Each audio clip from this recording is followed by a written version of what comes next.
오늘 우리가 돌아볼 하나님의 말씀은 구약성경 414페이지, 구약성경 414페이지, 사무엘상 4장 5절에서 11절입니다. 사무엘상 4장 5절에서 11절. 여호와의 언약궤가 진영에 들어올 때에 온 이스라엘이 큰 소리로 외치매 땅이 울린지라. 블레셋 사람이 그 외치는 소리를 듣고 이르되 히브리 진영에서 큰 소리로 외침은 어찌 됨이냐 하다가 여호와의 궤가 진영에 들어온 줄을 깨달은지라. 블레셋 사람이 두려워하여 이르되 신이 진영에 이르렀도다 하고 또 이르되 우리에게 화로다. 전날에는 이런 일이 없었도다. 우리에게 화로다. 누가 우리를 이 등한 신들의 손에서 건지리요. 그들은 광야에서 여러 가지 재앙으로 애굽인을 친 신들이니라. 너희 블레셋 사람들아 강하게 되며 대장부가 되라. 너희가 히브리 사람의 종이 되기를 그들이 너희의 종이 되었던 것 같이 되지 말고 대장부 같이 되어 싸우라 하고. 블레셋 사람들이 쳤더니 이스라엘이 패하여 각기 장막으로 도망하였고 살육이 심히 커서 이스라엘 보병에 엎드러진 자가 3만 명이었으며 다 같이 하나님의 궤는 빼앗겼고 엘리야의 두 아들 홈니와 비느하스는 죽임을 당하였더라. 아멘. 이제 담임 목사님 아벡전투의 교훈이라는 제목으로 말씀 전하십니다. 우리 좌우에 계신 분들하고 먼저 인사 나누겠습니다. 참 좋은 날입니다. 잘 오셨습니다.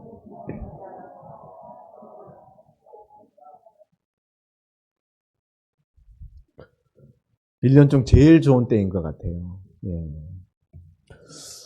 제일 좋은 때, 제일 좋으신 하나님께 제일 좋은 예배로 영광 돌릴 수 있기를 바랍니다.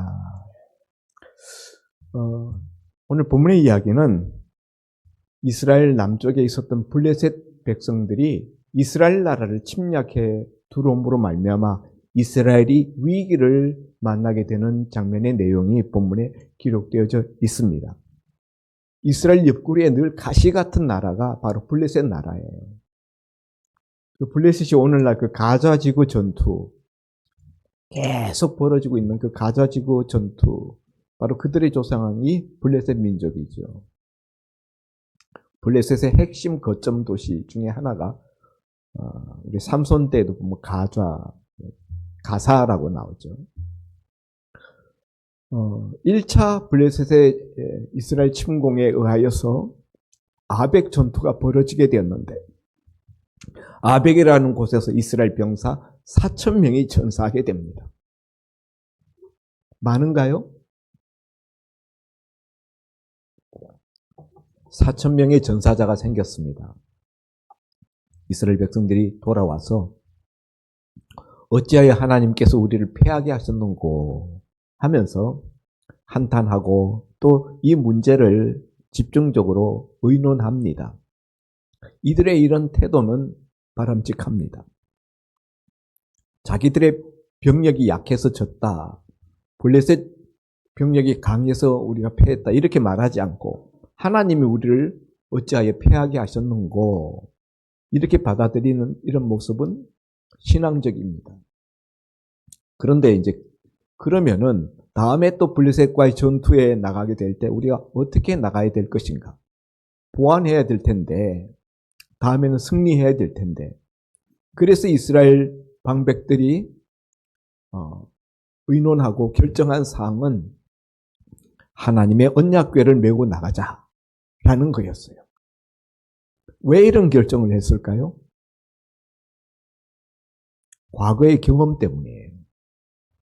이스라엘 백성들이 광야 40년 노정에 하나님의 언약궤를 가운데 모시고 잘 때도 하나님의 언약궤를 중심으로 텐트를 치고 어디 움직일 때도 하나님의 언약궤를 앞세우고 움직이고 언약궤 위에 하나님의 구름이 떠오르면은 즉시 출발하고 언약궤 위에 하나님의 영광의 구름, 쉐키나 구름이 거기 머무르면 이스라엘 백성들도 그곳에 체류하고, 요단강을 건널 때 하나님의 언약궤를 맨 제사장들이 요단강 물을 밟으니까 요단강 물이 끊어졌어요. 마른 땅처럼 이스라엘 백성들이 도도히 흐르는 요단강 물 그 밑바닥을 건너갔습니다. 여리고성을, 가나안 땅 첫성 여리고성을 허물 때에도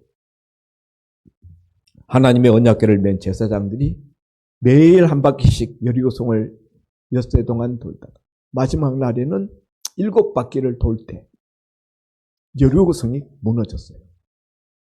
과거에 하나님의 언약궤를 메고 나가서 하나님이 함께 하셨던 놀라운 그런 경험들이 있었잖아요. 그래서 블레셋과의 두 번째 전투를 앞두고 하나님의 언약궤를 메고 나갔던 것이죠. 하나님의 언약궤는 제사장들 외에는 메지 못합니다. 그래서 엘리 제사장의 두 아들 홈리와 비느하스, 그들도 제사장이죠.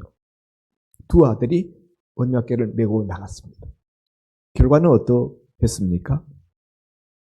1차 아벡 전투보다 더 큰 참패를 당하였습니다. 3만 명이 죽었어요. 1차 전투에서는 4천 명이 죽었는데 3만 명, 약 8배 가까운 전사자가 생겼다. 오늘 우리가 생각하고자 하는 것은 왜 하나님의 언약궤를 앞세우고 나간 전투에서 이스라엘이 패하느냐 하는 것입니다.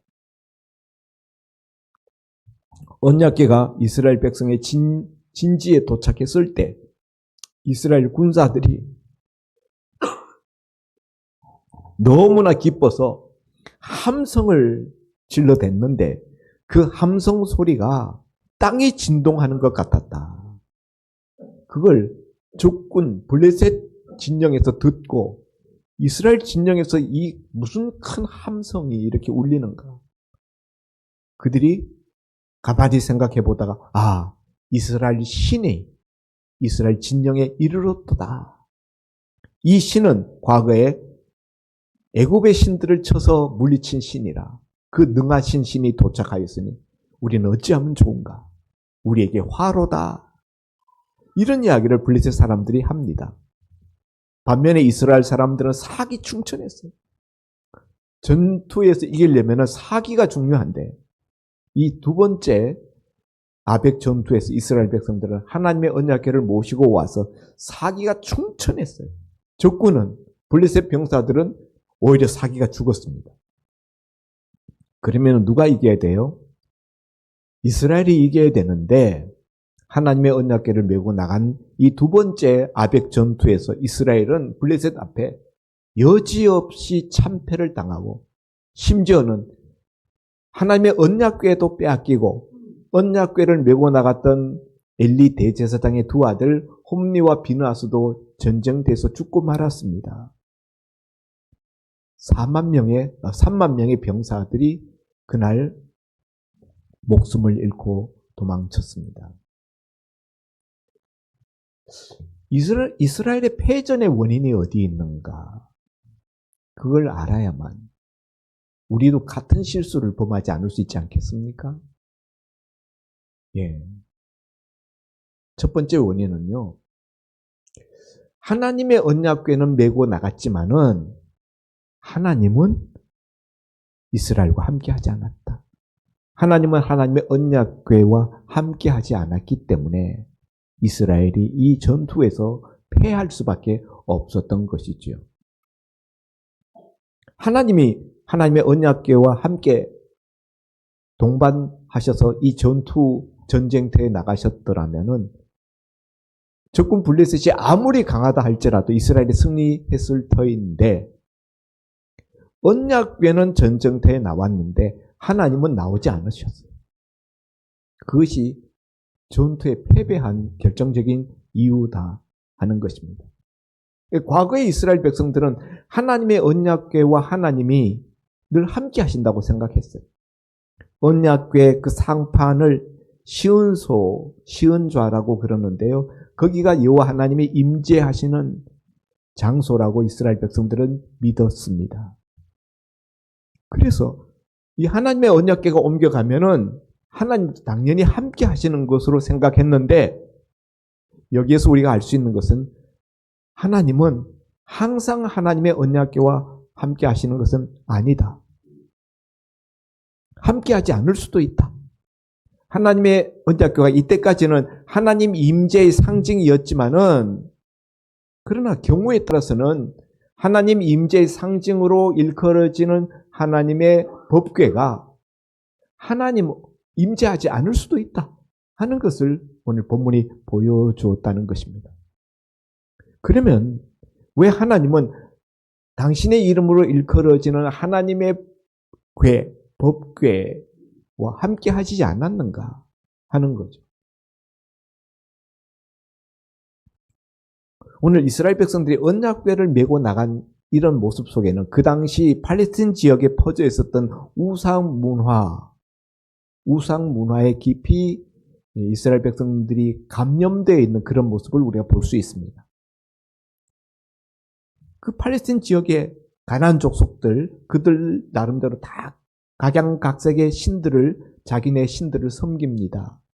이 사람들이 전투에 임할 때 늘 자기네 신들을 메고 나가요. 그런 가나안의 풍속이 자신들도 모르게 이스라엘 백성들에게 젖어 들어와서 그 흉내를 낸 것이다. 물론 이제 과거와는 다른 면이 있어요.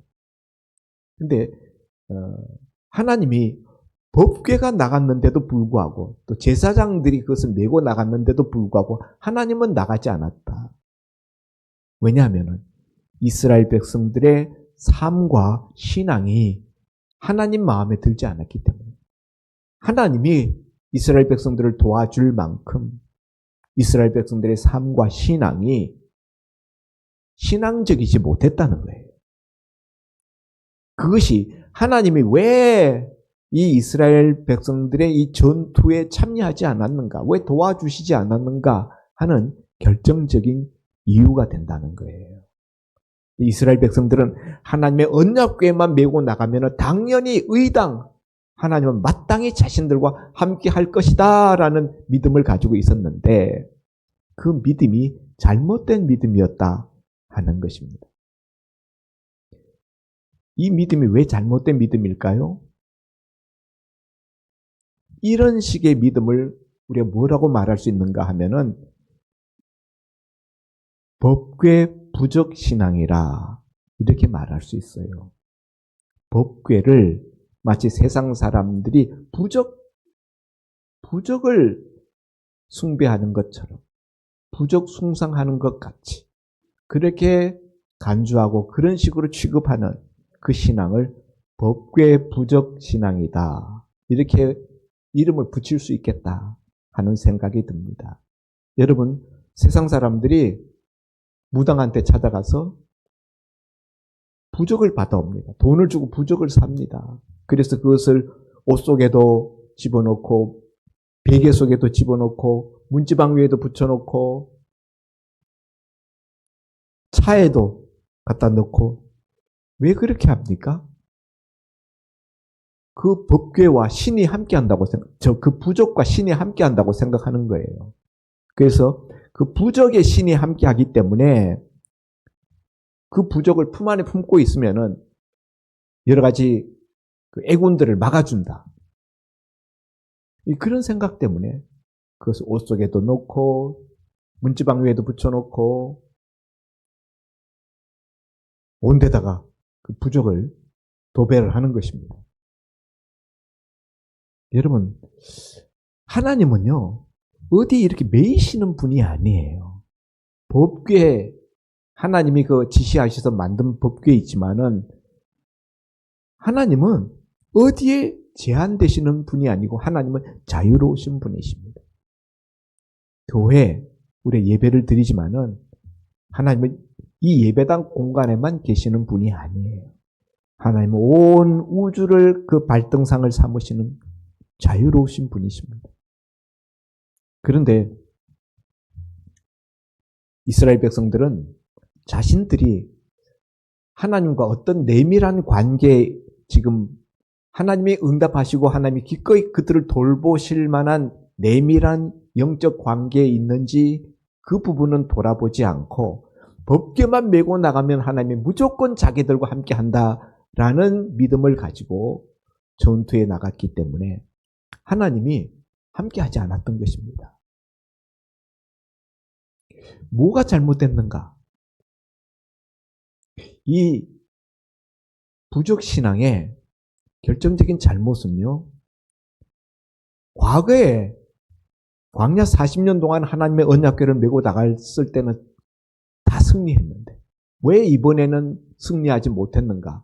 다른 점이 있다고 그랬죠. 과거에 하나님의 언약궤가 움직일 때는 하나님이 먼저 말씀해 주셨어요.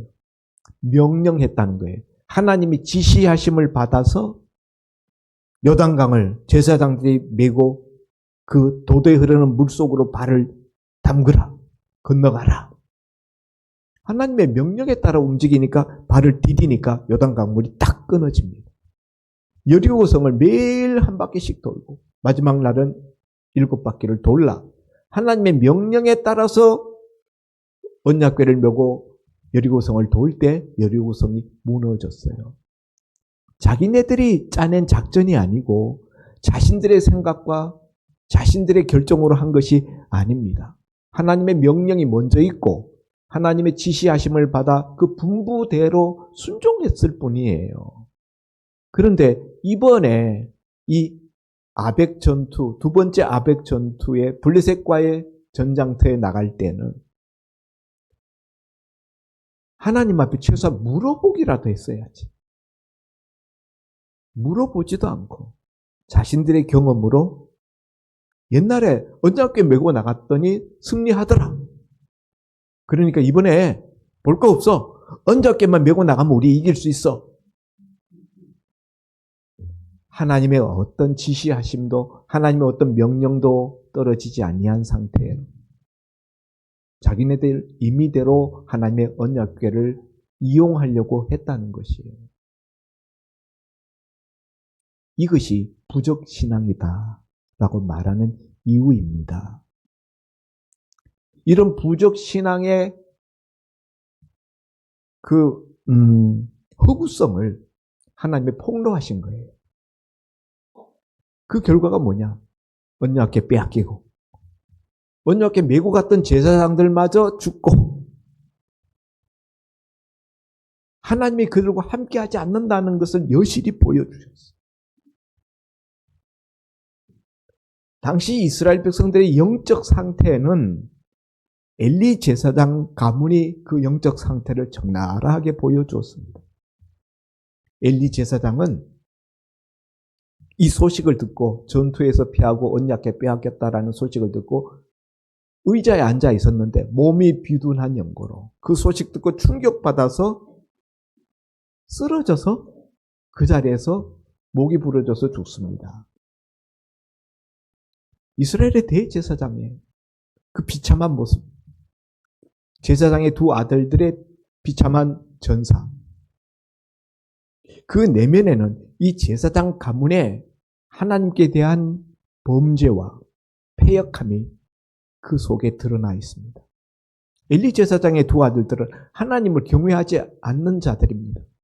백성들이 하나님 앞에 제사 드리려고 양이나 소를 가지고 와서 그것을 잡아 하나님 앞에 제단에 드리려고 하면은 이 제사장의 두 아들들이 와서 삼지창 갈고리를 가지고 와서 솥에서 삶는 그 솥에서 고기를 자기네 임의대로 제일 좋은 거를 찔러 가지고 가서 먼저 먹었어요. 하나님 앞에 제사 드려지기도 전에. 제사장 가족들이 먹을 수 있는 고기는 한정되어 있습니다.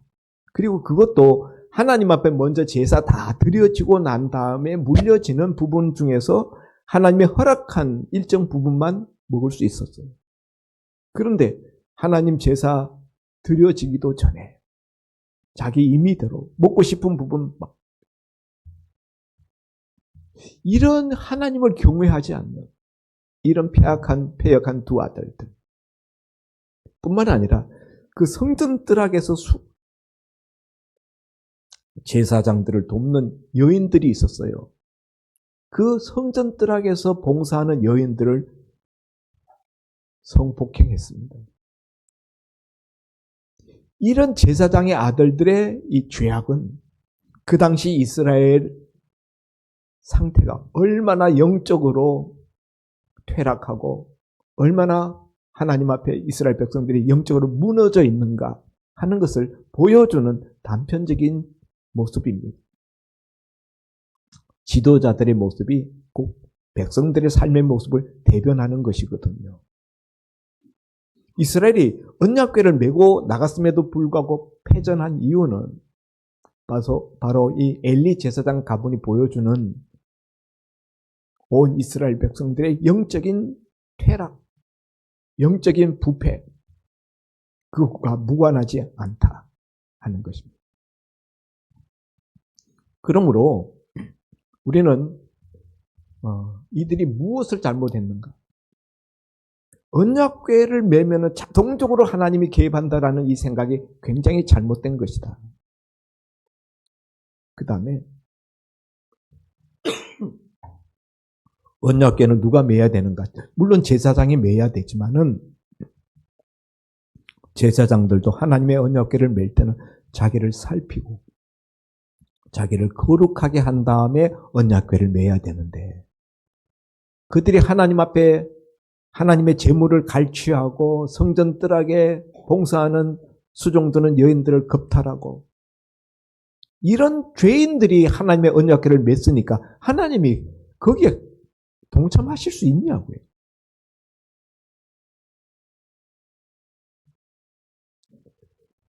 오늘날도 부적신앙을 가지고 있는 사람들이 참 많습니다. 옛날에 구약시대 이스라엘 백성들은 자신들이 아브라함의 혈통을 물려받은 할례받은 민족이라는 이 자부심, 유대민족이라는 이 자부심, 유대민족이기만 하면 하나님이 우리를 도우신다. 하나님은 무조건 우리 편이야. 라는 의식을 가지고 있었어요. 이방인은 지옥 아랫목 땔감이고 유대인은 선민, 하나님이 선택하시고 구원하는 백성이라는 이 자동적인 개념, 이 얼마나 잘못됐습니까? 그래서 사도행전에 넘어가서 보면은 베드로가 고넬료, 이방인 로마 백부장 고넬료의 집에 천사의 지시하심을 받고 그 집에 가서 설교하는데 말씀을 듣는 그 고넬료 집안의 사람들에게 성령이 임하셔요. 그때 베드로가 말하기를 하나님은 이방이나 유대인이나를 구별하지 아니하고 하나님을 경외하는 모든 자들에게 은혜를 주시고 구원을 주시는 하나님이신 것을 내가 알았다. 베드로가 그렇게 고백하지요. 예수님을 잡아 죽인 유대 종교 지도자들, 그들 생각에는요, 구원은 유대인들에게만 있는 거예요. 그들은 절대 망할 수 없다고 생각했어요. 성전에서, 예루살렘 성전에서 하나님 앞에 제물 제사가 드려지는 동안에는 결코 이스라엘은 망할 수가 없다. 이스라엘은 하나님이 세우신 나라니까 라는 믿음이 있었다는 거죠. 그런데 BC 586년에 바빌론의 느부갓네살 왕이 쳐들어왔어요. 이스라엘 쳐들어와서 그 성을 오랫동안 에워싸고 있는 동안에 성 안에서 백성들이 너무 굶주리다 보니까 심지어 갓 아기를 출산한 그 엄마가 자기 자식을 잡아먹는 그런 비참한 지경에까지 이르렀습니다. 인육, 사람의 살을 먹는 지경에 이를 정도로 그 굶주림이 극한적이었어요. 그런데 그 순간에도 예루살렘 성전의 굴뚝에서는 하나님 앞에 제사 드리는 그 고기를 불사르는 그 연기가 끊이지 않았다는 거예요. 말이 됩니까? 왜냐하면요, 성전에서 제사 드리는 성전 제물 제사가 끊쳐지지 않는 동안에는 하나님이 우리와 함께 한다라는 믿음을 가지고 있었기 때문이에요. 그건 무슨 믿음이에요? 부적 믿음입니다. 부적 신앙이에요. 온갖 죄악은 다 범하고 그런 죄악에도 불구하고 어떤 종교 행위, 뭔가 자기 나름대로 믿는 하나님이 함께 한다라는 어떤 그런 조건만 충족되면은 늘 하나님은 내 편일 것이라고 믿는 이 신앙, 이게 바로 부적 신앙이다 하는 거예요. 유대교의 부적 신앙이에요. 근데 유대교에만 부적 신앙이 있는 게 아닙니다. 기독교에도 부적 신앙들이 역사적으로 참 많았습니다. 우리의 역사적으로 십자군 전쟁, 예루살렘이 모슬렘 교도들에 의해서 회교도에 의해서 정복되었을 때 유럽의 기독교 국가들이 성지를 우리가 수복해야 된다. 성지 탈환이라는 명목으로 십자군을 모았습니다. 그 십자군들이 예루살렘을 향하여 진군해 갈 때 영화에서 보셔서 아시겠습니다만은 큰 십자가를 앞장 세우고 갑니다. 각종 보석을 박은 영롱한 십자가, 그걸 들고 가면서 십자가가 앞에 가기 때문에 우리가 승리할 것이다 라고 생각했는데 가서 판판이 모슬림 교도들한테 깨졌습니다. 그건 기독교 부적 신앙이에요. 그러니까 중요한 것은 무엇입니까? 외면적인 형식이 중요한 것이 아니라 내면적인 하나님과 우리의 관계가 중요하다는 거예요. 오늘날도 우리 현대판 법궤, 부적이 얼마든지 있을 수 있어요. 이스라엘 백성들이 성전 제사가 끊어지지 않으면 하나님이 우리를 버리시지 않는다.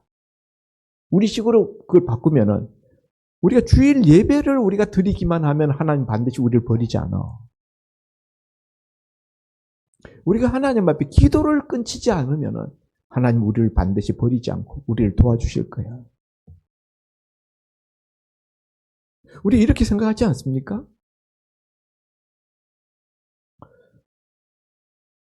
그 성도님이 교회 생활을 지난 20년 동안 얼마나 착실히 했는데 헌금 생활도 11조 생활하고 그랬는데 그런 불행한 일을 만나다니. 이상한 하나님이야. 이렇게 생각합니다. 종교 행위 자체가 하나님이 우리와 함께하는 자동적인 인계철선이 아니다 하는 거예요. 더 중요한 것이 있어요. 하나님이 자신과 과연 함께 하시는 것을 기뻐하는 그런 내 심령, 내 영혼, 내 삶인가? 이거는 생각 안 하고 이런 종교적인 어떤 행위 이것만 있으면은 하나님 무조건 나와 함께 한다 라는 생각은 얼마든지 잘못될 수 있다는 거예요. 현대판 부적신앙이 될 수 있다. 부적신앙의 가장 큰 오류는 하나님한테 먼저 물어보지 않고 하나님의 허락받지 않고 그리고 자기가 일을 벌리고 난 다음에 하나님을 이용하려고만 한다는 거예요. 자기 욕심을 위해서. 자기의 목적을 이루기 위해서. 그런 하나님은 우상을 섬기는 사람들이 우상 섬기는 그것과 뭐가 그렇게 다를 게 있느냐는 거죠. 우리 알라딘의 램프에 나오는 요정, 거인 요정이 있잖아요. 필요하면은 램프를 문지르면 그 안에서 거인 요정이 나타납니다. 그리고는 주인님, 무엇을 도와드릴까요? 거인 요정과 알라딘 램프의 거인 요정과 하나님은 아무 상관이 없습니다. 하나님은 그런 존재가 아니에요. 사람이 마음대로 부르고 사람이 마음대로 시키고 할 수 있는 그런 대상이 아닙니다. 하나님은요, 하나님 마음대로 움직이시는 분이에요.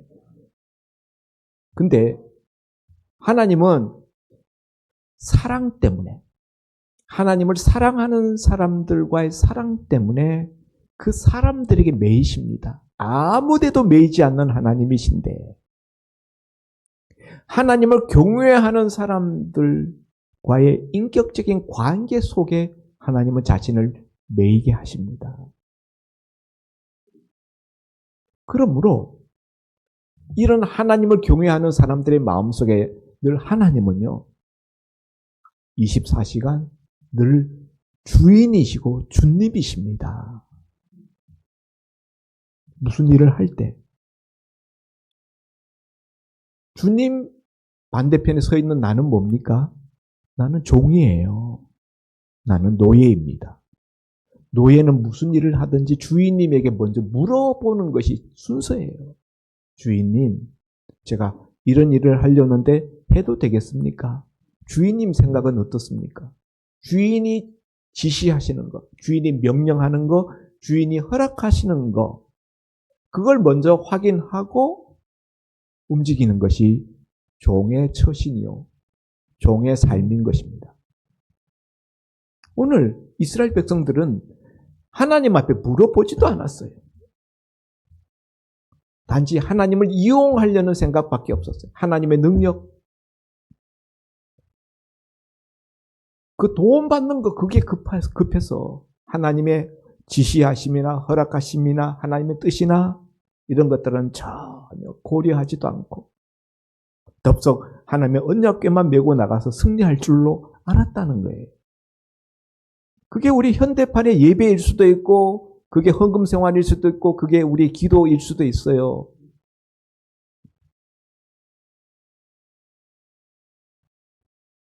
만약 우리가 그런 모습이라면 우리 또한 부적신앙, 또 다른 현대판 부적신앙의 소유자일 수 있다는 것입니다. 여러분, 늘 제가 이야기하지만요, 기독교 신앙의 우리가 가장 중심에는요, 예수님이 나의 구원자일 뿐만 아니라 예수님이 나의 주인이라는 주인의식이 있어야 돼요. 로드십. 예수님이 나의 주님이십니다. 말로는 늘 주님이라고 그래. 기도할 때 늘 주님, 주님 그래. 근데 실제로 사는데 보면 주님은 종이에요. 내가 원하는 대로 막 시켜서 불러서 시켜 먹을 수 있는 굳은 일들 다 치닥거리 시키는 종으로 예수님을 부르고 있는 것이 아닌가. 주님은 절대로 우리 종이 아닙니다. 우리가 그렇게 이용할 수 있는 분이 아닙니다. 하나님이 내 편이 되는 것이 중요한데, 그래야 우리가 승리하는데, 하나님이 내 편이 되려면은요, 한 가지 방법밖에 없어요. 내가 하나님 편이 되는 거예요. 하나님은 네 편, 내 편 어디도 속하지 않습니다. 하나님은 늘 하나님 편이에요. 그렇기 때문에 우리가 하나님이 동행하시는, 하나님이 도와주시는 하나님 편이 되려면은 내가 하나님 편에 서는 거, 이것밖에 없어요. 자꾸 하나님 보고 하나님 내 편 되어주세요. 나를 도와주세요. 그러는데 내가 하나님 편이 되면 되는 거예요. 내가 먼저 하나님 앞에 묻고 하나님의 다스리심을 받고 하나님의 지시대로 움직이려고 하고 그러면 되는 거예요. 이런 대표적인 모델이 누구냐? 성경에서 우리 다윗을 생각할 수 있습니다. 다윗이 예루살렘으로 도읍을 옮기고 난 다음 예루살렘 성을 정복하고 헤브론에서 예루살렘으로 이스라엘 수도를 천도합니다. 그렇게 수도를 예루살렘으로 옮기고 난 다음에 제일 먼저 벌인 일이 하나님의 언약궤, 깊은 산속 아비나답의 집에 방치되어 있었던 하나님의 언약궤를 예루살렘으로 모셔오는 거예요. 왜 모셔옵니까? 왜 수도를 옮기고 난 다음에 그동안에 오랫동안 수십 년 동안 방치되어 있었던 하나님의 언약궤를 왜 모셔오냐고, 예루살렘으로. 축복받으려고 옮긴 게 아니에요. 자신이 예루살렘 왕이 되어서 왕위에 앉았지만은 온 이스라엘을 다스리시는 분은 여호와 하나님이십니다. 하나님이 우리를 다스려 주옵소서. 그런 마음으로 하나님의 언약궤를 왕궁 곁으로 모셔왔던 것입니다. 하나님의 다스리심을 받겠다라는 마음이에요. 다윗의 아들 압살롬이 아버지 시퍼렇게 눕두고 살아있는데 쿠데타를 일으켰어요. 아버지의 왕위를 빼앗겠다고. 밤중에 야간 도망갑니다. 맨발로 벗은 발로 도망갑니다. 다윗이. 그때 제사장들이 하나님의 언약궤를 메고 다윗을 따라 나옵니다. 예루살렘 성 밖을 벗어나려고 할 때 다윗이 제사장들에게 너희는 언약궤를 그 본초 원래 있었던 성소에 갖다 놓아라. 여호와께서 나를 불쌍히 여기시면 내가 돌아오게 될 것이다. 그리고 하나님의 언약궤를 메고 피난길에 대동하지 않습니다. 여러분, 우리가 인간적으로 생각하면은 지금 이렇게 절대절명의 위기 상황, 반란군들이 예루살렘 성을 이미 정복하고 들어오는데요. 쫓겨나가는 마당에 하나님의 언약궤라도 메고 나가야지 이스라엘 백성들 앞에 정통성이 다윗에게 있다는 게 입증될 것이고 다윗과 함께하는 병사들에게 심리적인 위안도 줄 수 있잖아요. 하나님의 언약궤가 우리와 함께한다. 여러모로 이런저런 정치적인 것이나 또 우리 심리적인 앞으로 있을 전투를 생각할 때도 하나님의 언약궤를 모시고 나가는 것이 훨씬 유리한데 다윗은요. 언약궤 메고 나오는 제사장들을 아서라. 언약궤 원래 자리에 갖다 모셔놓아라. 그리고 언약궤를 모시고 가지 않습니다. 왜냐하면은 다윗은요. 언약궤에 하나님이 자동으로 함께 하시는 것이 아니라는 걸 알았기 때문이에요. 하나님은 언약궤가 아니라 하나님을 신뢰하는 자기 믿음, 자기 심령이 함께하는 것이지. 그래서 언약궤를 대동하고자 하는 신하들을 오히려 뿌리치고 만류했습니다. 다만 나는 하나님의 은혜에 나를 전폭적으로 내어 맡기노라. 언약궤에 매달리는 게 아니라 나는 하나님의 은혜에 나를 전적으로 맡긴다. 하나님의 다스리심에 전적으로 나를 의탁하겠다. 나를 어떻게 하시든지 간에 이 쫓겨가는 도망길에서 무슨 일을 당할지 모르지만 하나님이여 내 생명을 하나님 손에 의탁합니다. 그런 마음으로 언약궤마저도 포기했다는 거예요. 그런데 결과는 어땠습니까?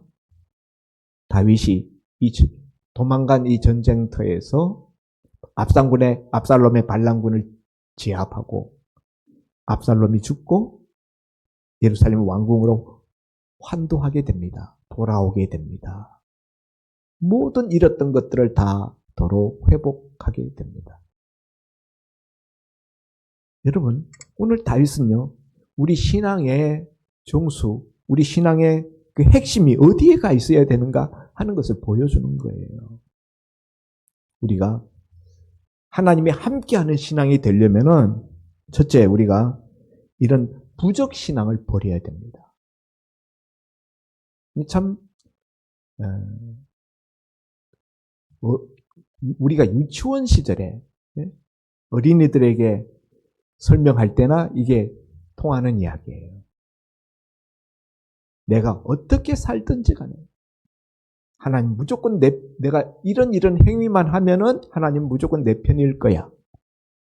예배만 드리면은 헌금 생활만 11조만 내가 꼬박꼬박 드리면 기도만 하면은 더 중요한 게 있다는 거예요.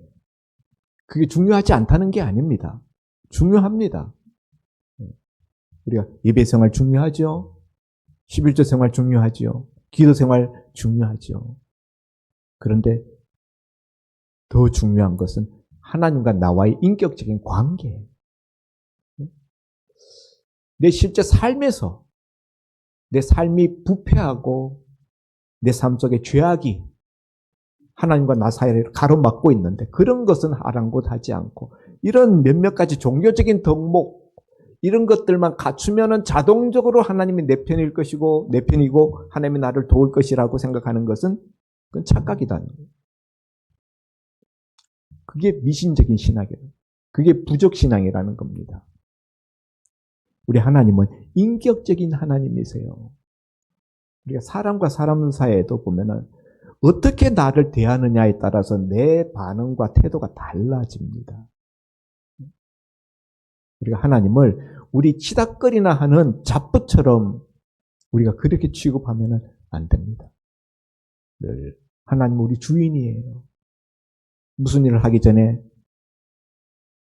하나님 앞에 먼저 물어보고 하나님 앞에 허락받고 하나님의 지시하심을 받고 그래서 말로만 주님이 아니라 실제로 우리의 삶에 있어서 주인님이 되게 해주시는 저와 여러분이 될 수 있기를 주의 이름으로 축원드립니다. 기도합니다. 하나님 아버지, 오늘 하나님의 언약궤를 메고 나갔음에도 불구하고 블레셋과의 전투에서 패배하였던 이스라엘 백성들의 모습을 통하여서 우리 신앙이 어떠해야 되는지를 말씀을 통하여 나누었습니다. 들은 말씀대로 우리가 그대로 순종함으로 하나님과 늘 살아있는 내밀한 친밀한 영적 교제가 살아있는 종들이 되게 하시고 늘 하나님이 나의 주인으로 말로만이 아니라 우리 삶에서 주인 되는 우리 신앙생활 되게 하여 주옵소서. 예수님 이름으로 기도하옵나이다. 아멘. 우리가